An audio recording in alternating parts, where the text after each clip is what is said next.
حضرات سورہ سجدہ کا ترجمہ آپ کے سامنے پیش کیا جا رہا تھا۔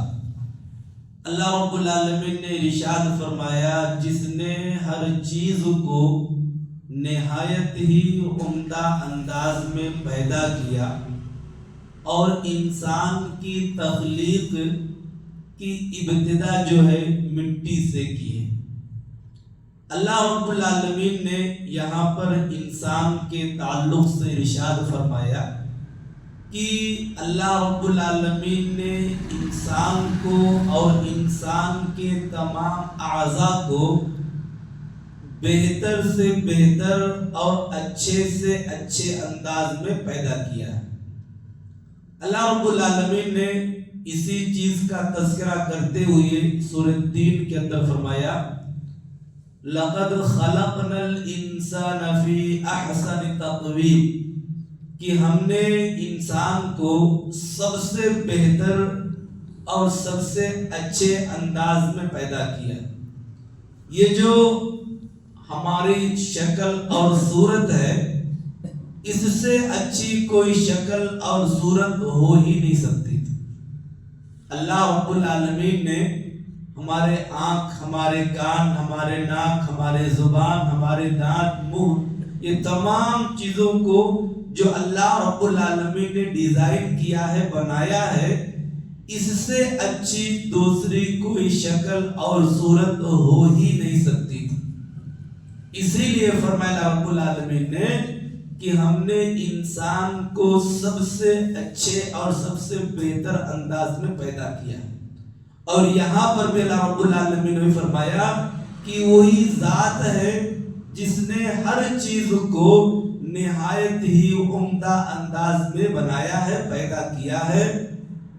اور انسان کی تخلیق جو ہے وہ مٹی سے کی۔ انسان کی جو شروعات ہوئی ہے، حضرت آدم علیہ السلام کو اللہ رب العالمین نے مٹی سے پیدا کیا ہے، مٹی سے بنایا۔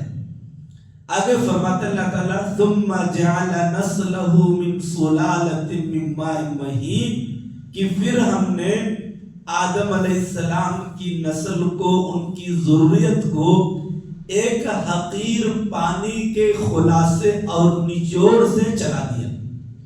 آدم علیہ السلام کو اللہ رب العالمین نے مٹی سے بنایا، مٹی کا پتلا بنایا، پھر اس میں روح پھونکی، اور پھر اس کے بعد قیامت تک کے لوگوں کے جو آنے کا سلسلہ ہے، حضرت آدم علیہ السلام کی جو نسل ہے، وہ جو چلی آ رہی ہے، وہ کس طریقے سے؟ من ماء مہین، ایک حقیر پانی کے خلاصے اور نچوڑ سے۔ فرماتے اللہ تعالیٰ، ثم سواہ ونفخ فیہ من روحہ وجعل لکم السمع والابصار والافئدہ۔ اللہ تعالیٰ کہتے ہیں کہ پھر ہم نے اس کی مکمل طور سے شکل اور صورت بنائی۔ یعنی اللہ تعالیٰ انسانوں کے پیدا کرنے کی حقیقت بتا رہے ہیں کہ جب انسان کو ہم پیدا کرتے ہیں تو شروعات کیسے ہوتی ہے؟ ایک حقیر پانی کے بعد ہم نے اس کی مکمل شکل اور صورت بنائی، اور صورت بنانے کے بعد وَنَفَخَ فِيهِ مِن رُوحِهِ، ہم نے اس میں اپنی روح پھونک دی، اس کے اندر جان ڈال دیا۔ وَجَعَلَ لَكُمُ السَّمْعَ وَالْأَبْصَارَ وَالْأَفْئِدَةَ، پھر اللہ رب العالمین فرماتے ہیں کہ تمہارے لیے ہم نے کان بنائے، ہم نے آنکھیں بنائی، اور دھڑکنے والا ہم نے دل بنایا۔ آگے فرماتے اللہ تعالیٰ، قَلِيلًا مَا تَشْكُرُونَ، لیکن تم لوگ اس کا بہت ہی کم شکر ادا کرتے۔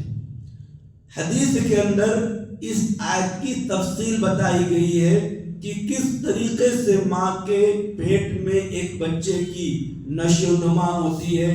پہلے کچھ دن وہ خون رہتا ہے، پھر خون کا لوتھڑا بنتا ہے، پھر اس کے بعد ہڈیاں ڈالی جاتی ہیں، پھر اس کے اوپر گوشت ڈالا جاتا ہے، پھر اس کے بعد 4 مہینے سے زیادہ ہو جاتا ہے، پھر اس کے بعد اس کے اندر روح پھونکی جاتی ہے، پھر اس کے بعد فرشتے آتے ہیں، پھر اس کے بارے میں یہ نیک ہوگا کہ برا ہوگا، یہ کہاں مرے گا، اس کے بارے میں پورے فیصلے کیے جاتے ہیں، یہ لڑکا ہوگا یا لڑکی ہوگا، جیسے جیسے اللہ رب العالمین کہتے ہیں اس طریقے سے فرشتے ان کو بناتے جاتے ہیں، ان کو ڈیزائن کرتے جاتے ہیں، کان کس طریقے سے، آنکھ کس طریقے سے، دل کس، پورا کا پورا اللہ رب العالمین کے اشارے سے یہ کام ہوتے رہتا ہے۔